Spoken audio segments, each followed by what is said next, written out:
Շրջարարության ժամը 7:10-ին ադրբեջանական զորքերը հարձակման են անցել շփման գծի ամբողջ երկարությամբ։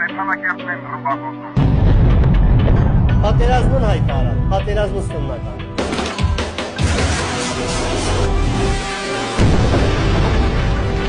Առավոտյան ժամը 7-ի սահմաններում հերթական ագրեսիան է ձեռնարկել Արցախի հանրապետության նկատմամբ։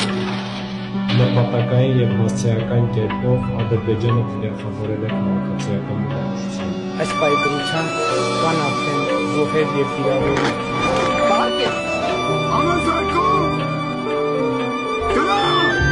Ձեռագիրը նույնը, ինչպես ապրիլյան օրերին, բայց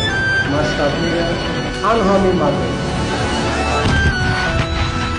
Ամենակարևորը որ դուխով ենք, վախենալու բան չկա ու առաջ ենք գնալու։ Դեպի պայքար, դեպի ախտորժան, հաղթանակ։